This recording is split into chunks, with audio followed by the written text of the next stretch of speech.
Olá pessoal do bem, hoje eu pretendo fazer uma pequena análise de como o mundo emburreceu e o Brasil junto.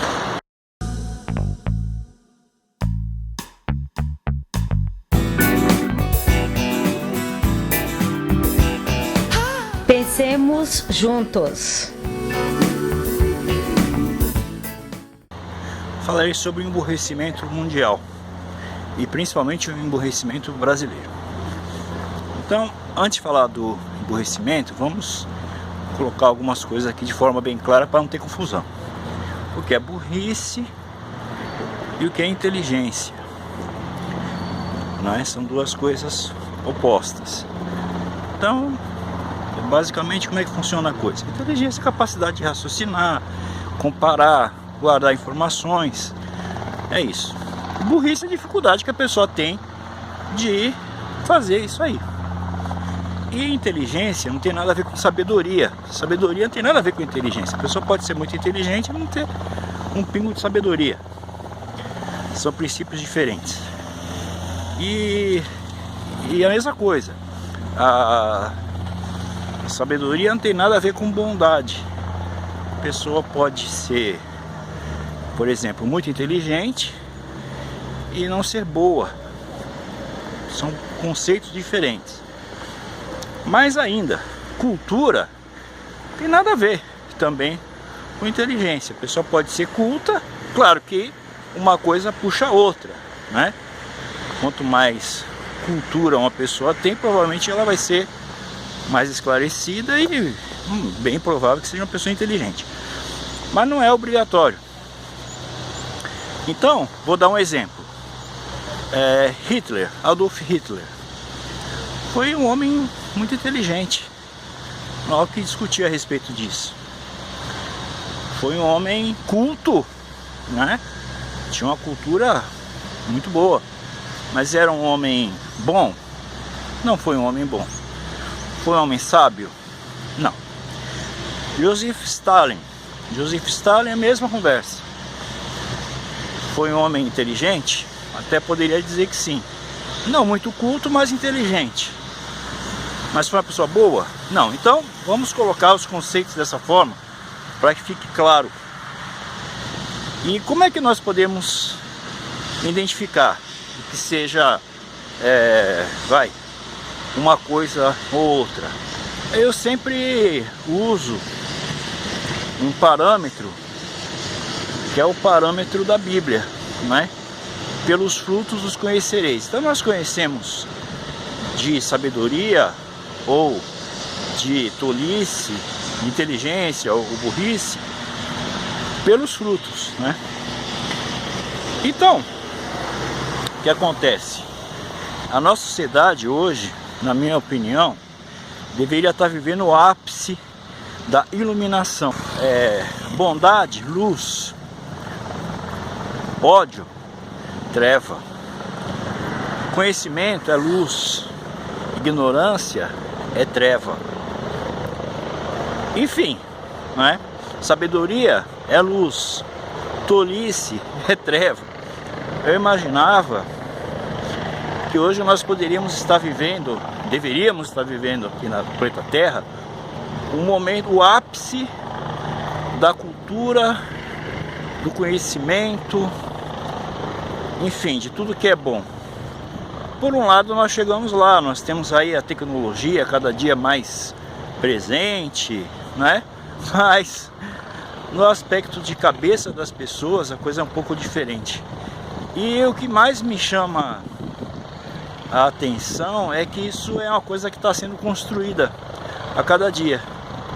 De sorte que algumas pessoas, graças a Deus por isso, começam a trabalhar no sentido oposto, no sentido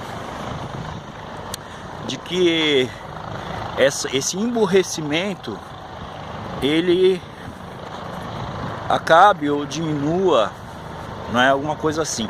Porque a mediocridade, na verdade, ela não é uma exclusividade da nossa era.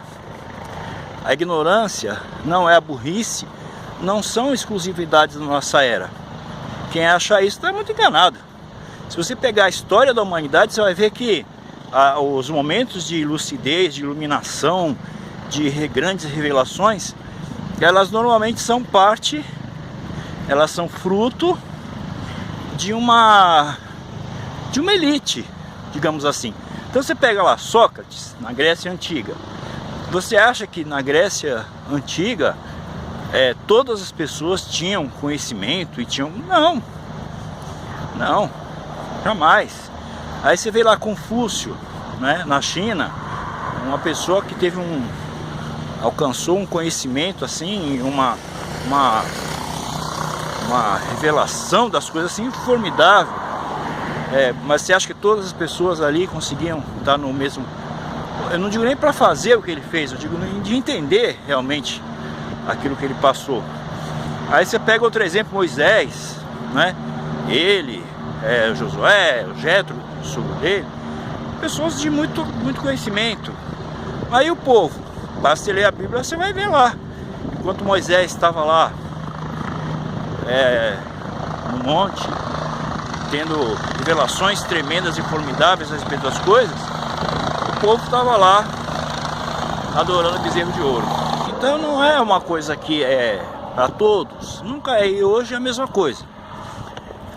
Então a tecnologia avançou, né? A gente está vendo isso aí de forma muito clara, coisas que estão ao nosso alcance, mas a capacidade das pessoas de pensar, raciocinar, isso aí já não caminha de forma tão brilhante como deveria, já que a informação hoje, a cultura e o conhecimento nunca foram tão disponibilizados, nunca foram tão democratizados, vamos dizer, essa é a palavra, como hoje. Muito bem, eu não me lembro bem o ano, não sei se foi em 1985, 86, eu tinha terminado o colegial e aí resolvi dar uma pausa, porque quem me conhece sabe, eu comecei a trabalhar muito cedo. Eu e minha esposa também a mesma coisa, a história dela é muito parecida com a minha. A gente começou a trabalhar muito cedo. E aí quando eu terminei o colegial, eu falei, vou dar um tempo, vou ficar só trabalhando, depois vou fazer vestibular, essa coisa toda. E foi o que eu fiz. Aí em 85, 86, eu resolvi, na época eu era bancário, trabalhava num banco que não existe mais, era o BCN, Banco de Crédito Nacional. E falaram para mim, olha, tem um cursinho, porque os cursos na época, cursinho vestibular, pré-vestibular, eram o que? Era o Anglo, era o Universitário e o Objetivo. Cursos muito bons, mas assim, era um pouco caro, né, no meu bolso. E como eu era bancário, deram a ideia, ó, vai lá no sindicato, que tem um curso lá que é muito bom, né? E é baratinho, você se sindicaliza e tal, paga pouquinho. E foi o que eu fiz, me sindicalizei, fui lá, comecei o curso e aí foi um choque pra mim, foi um choque absurdo. Por quê? Porque eu estudei em escola pública, né? Do primeiro ano até o último ano do colegial, eu estudei em escola pública, estadual, municipal, estudei aqui em São Paulo, no Rio de Janeiro, Curitiba, Santos, enfim. A gente andava bastante. E escola pública. E quando eu vejo que eu estudei esse período todo aí na época da chamada ditadura. E que eu acho até muito engraçado isso hoje. Por que eu acho engraçado? Porque eu tive vários professores, diversos professores, que eles eram de direita, outros que eram de esquerda, comunistas, trotskistas, escola pública, sabe? Inclusive eu vinha ter uma noção dessas coisas através dos professores mesmo, anarquismo, essa coisa toda. Então havia uma multiplicidade de pensamentos na escola, né? E aliás pouco se falava, isso foi mais no colegial, que no primeiro, na ensino básico, a aula de matemática era matemática, de português era português, e geografia era geografia, não tinha muita conversinha não. Mas colegial em diante a coisa já mudou bastante, o assunto política a gente queria falar muito do assunto, então tinha professores de vários perfis diferentes, isso era normal, era algo, vamos dizer assim, considerado normal. Mas quando eu cheguei no sindicato, o que eu vi foi algo muito diferente do que eu estava acostumado, porque ali só tinha radical de esquerda, né? Só tinha gente radical de esquerda. E até o cara ser radical de esquerda, marxista, trotskista, leninista, não importa. É normal. Só que eu comecei a ter problemas, porque os caras falavam coisas que não tinham... Meu, era uma coisa absurda, era uma pregação assim, desproporcional. Então tinha um outro professor, que até era de esquerda, mas ensinava, um professor Ávila, eu lembro muito bem, fera. Foi a pessoa que, através dele, que eu comecei a estudar latim, inclusive, me interessei muito, cara fera. Ele era de esquerda, mas ele dava aula de português. Agora o restante era impressionante, era um negócio assim, simplesmente fora do normal, né? Então, ao invés da gente ter aula de história, era uma leitura da história, assim, bem no estilo da esquerda mesmo. E aí eu comecei a ter problemas, eu comecei a bater de frente, conforme às vezes falavam coisas ali que eles falavam coisas que tinham a ver, mas muita coisa que não tinha fundamento nenhum. E aí eu comecei a bater de frente, de tal maneira que eu acabei me tornando persona não grata ali. Ficou feio o negócio pro meu lado, né? E aí eu falei, ó, quer saber? Antes que qualquer dia o pessoal venha me fuzilar aqui, e acabei não terminando o cursinho, né? E um dia eu lembro que eu tive uma professora que ela chegou, professora de matemática, e ela era fera em matemática, não era ruim não. Olha, e disse assim pra mim não, pra turma, né? Assim mesmo, capitalismo, isso em 1985, 86. O capitalismo está dando seus últimos suspiros. Aí eu dei uma risada, falei, ó, quem está dando os últimos suspiros é o comunismo, não o capitalismo, né? E eu não tinha a mínima ilusão a respeito de toda essa pregação deles, por uma questão muito simples, simples demais.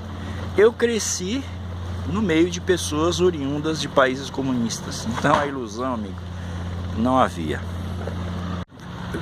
O que acontece? Aí antes desse período aí, 1970, meus pais eram de circo, tá?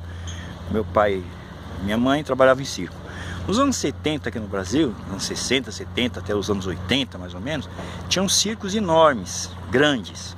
Era o Bartolo, o Vostok, tinha o Tiane, que era muito grande, Aquarama, que não era tão grande, mas era um circo bem interessante. Esses circos a gente ficava girando aqui pela América do Sul, né? E o circo que meus pais trabalhavam, e eu também trabalhava, era o Orlando Orfei, era um circo dos maiores, era um circo muito grande, um circo italiano. Veio para o Brasil, se eu não me engano, de 69 para 70, participar do Festival Mundial de Circo, aí acabaram ficando por aqui.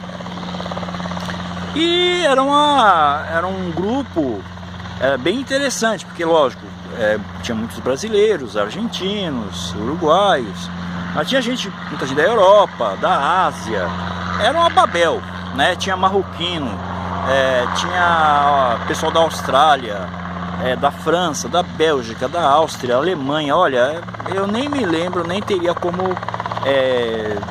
dizer assim todas as nacionalidades que conviviam ali naquele mundo, né? E tinha várias pessoas que eram oriundas de países comunistas, da Hungria, da Rússia, se não me engano, tinha gente. Mas nesse período de 79, 78 mais ou menos, o circo ele resolveu contratar um monte de artistas da Romênia. Então foi um negócio muito diferente, porque não era uma pessoa romena que sai da Romênia e vem pra cá. Não, eram famílias, viu? Eram grupos de pessoas, 20, 30 pessoas, eu não lembro mais até porque variava também o número de pessoas. E essas pessoas, elas saíam da Romênia e vieram aqui pro Brasil. E quem acompanhou aí a dona Dilma aí, os mais médicos, consegue entender facilmente qual era o sistema. Isso nos anos 78, 79, começo dos anos 80, mais ou menos isso. O circo, ele contratou vários artistas, tá? Vários. E ele pagava uma parte para o governo da Romênia, que na época era o Ceausescu, que era o ditador lá. que era o chefe dos comunistas lá. E uma parte ficava com os artistas aqui, né? Então uma parte ia para lá, uma parte ficava com os profissionais, que todos excelentes, até porque na verdade já nasciam para fazer aquilo, né? A questão do comunismo, o cara não tinha muita, ó, você vai ser isso aí, acabou. Ah, mas não quero, o problema é seu, você vai ser, ponto final. E quando eles chegaram, foi assim, um impacto muito grande ali na comunidade. Eles chegaram, a gente estava aqui no Brasil na época, porque por várias razões. Então você vê, num mundo, esse mundo do circo, que já tinha pessoas de várias culturas, era uma Babel. Aquele grupo chamar a atenção é porque, né? Então várias coisas interessantes. Primeiro, a roupa. Eles não falavam nem, no começo eles não falavam nada de português, né? A roupa. Eles gostavam muito de roupas coloridas, né? Os romenos, eles gostavam muito de roupas bem amarelo, laranja, verde, coisas bem coloridas. E a gente percebia, não era o fato da roupa ser colorida, não é essa a questão. É que eles usavam praticamente as mesmas roupas todos os dias. Era um negócio que chamava atenção demais, né? Porque aqui no Brasil, por mais que a pessoa seja pobre, a pessoa tem, sei lá, 2, 3, 4 camisetas, camisa, roupa, né, ou 10, sei lá, e eles não, era basicamente as mesmas roupas constantemente. E depois que eles começaram a aprender o português e tal, a gente começou a conversar, nessa turma, eu era adolescente na época, isso aí eu tinha o que, 15, 14 anos mais ou menos, e tinha aquela turminha que era na cidade, né? Como eu disse, foram famílias, tinha até gente menor, tinha menina de 8 anos, 7 anos, que trabalhava inclusive em números, no picadeiro e tal. Então a gente começou a travar aquela conversa e tal, e eles eram sempre muito reticentes, eles não eram muito de falar muito, de conversar muito, porque a gente percebia que eles tinham medo, né? Eles tinham medo. E medo por quê? Porque mesmo entre eles ali, tinha o pessoal da Securitátia. Tinha um agente, com certeza eu posso dizer, tinha um agente da Securitátia, ou seja, eles não tinham liberdade, mesmo estando aqui, de falar o que queriam, a coisa era complicada. Tinha lá o olheiro, né, o cara que ficava ali só de butuca, para ver se ninguém saía, vamos dizer assim, saía do que eles queriam, né? Então eles falavam como era a realidade lá do país. Então a economia centralizada. Eles estavam muito felizes aqui no Brasil, né? Inclusive eles queriam casar até com qualquer... Tem uma menina mesmo que era romena, chamada Escavilândia. Ela queria casar com qualquer pessoa para ficar aqui e não voltar, para não voltar para a Romênia. Que eles falaram lá que tudo era ali, ó. Difícil, né? Muito difícil. E o que eles ganhavam, aqui eles tinham que mandar para lá, pro governo. Então...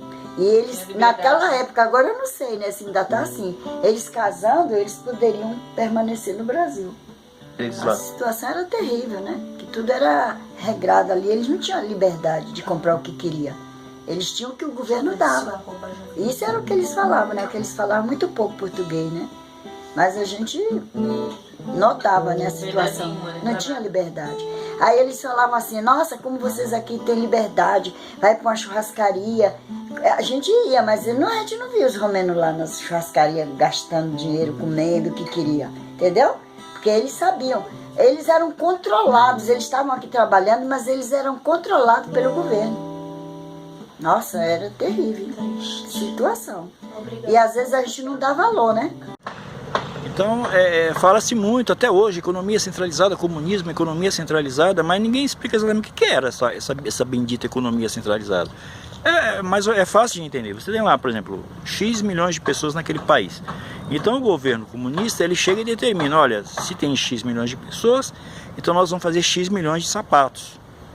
Tá? E aí é feita aquela quantidade de sapato para aquele povo lá, ponto final. E aí você pode escolher o modelo, não, esquece isso aí, tá? O governo, o modelo que eles fizerem é o que você vai comprar. E aí a pergunta que a gente fazia, né, falava, mas peraí, vocês, então o governo dá o sapato? Não, dá não, você tinha que comprar, não é dá, o governo dá, você tinha que comprar, mas tinha uma cota, não é? Uma cota estipulada pelo próprio Estado. Pai, mas e se o sapato furasse? Problema seu, né? E ao contrário do que tinha aquela propaganda, e isso foi o que eu vi lá no cursinho, os professores falando coisas mais absurdas, coisas assim que nada a ver, e com aqueles jovens, o pessoal tudo que não tinha noção, né, da realidade, que na verdade normalmente tinha gente que morria de frio, que morria de fome, tinha favela, enfim, a tal da ideologia igualitária não passava de uma falácia, né? E aí eu comecei, porque eu conheci pessoas, eu convivi, eu cresci com pessoas que moraram, que viveram a realidade do comunismo, né? E não a conversinha cor-de-rosa que foi vendida. Então eu comecei a falar essas coisas, porque muitas coisas que eram faladas ali, eu cheguei com o professor, olha o nível do negócio. Que ele na sala ele falou, olha, o Muro de Berlim, falam tanto do Muro de Berlim, mas isso é palhaçada. Ele dizendo, porque você chegar lá em Berlim Oriental, se você quiser passar para o outro lado, você só dá a volta no muro. Olha o nível. Então se é só dar a volta no muro, então por que eles construíram o muro? Gastaram um dinheirão, o governo comunista gastou um dinheirão para fazer aquele muro. Então eram umas coisas que não tinham o mínimo fundamento. E voltando a essa professora, quando ela falou, né, que o capitalismo que estava dando os seus últimos suspiros, quando teve a queda do Muro de Berlim, eu, na minha ignorância, ainda bem que eu não fiz isso, né? Eu falei, aí, tá vendo? Olha, aquele bando de comunista falando um monte de merda, e no final das contas, aí, ó, foi o Muro de Berlim que acabou foi o comunismo, né? Pelo menos na Europa, ali na União Soviética, na Iugoslávia, Tchecoslováquia, Polônia, Alemanha Oriental, enfim, né? E eu, durante anos, eu falava isso, eu vou voltar lá, tirar um sarro daqueles comunistas lá, que eles falavam que eu estava errado, eu estava certo. E na verdade, analisando, estudando e vendo as coisas com mais calma, eu cheguei à conclusão que tanto eu quanto ela, nós estávamos errados. Quando eu disse que quem estava para acabar, que o comunismo é que ia acabar, eu estava redondamente enganado. Tanto que o comunismo está aí mais forte do que nunca, né? Infelizmente, está aí forte e se espalhou, né? Ainda que as pessoas não têm uma noção muito clara disso. E quando ela disse, por outro lado, que o capitalismo estava dando seus últimos suspiros, ela também errou feio. Porque o capitalismo, infelizmente, não estava dando seus últimos suspiros. Àquela altura, 1986, 87, o capitalismo já estava morto e enterrado. Fazia tempo.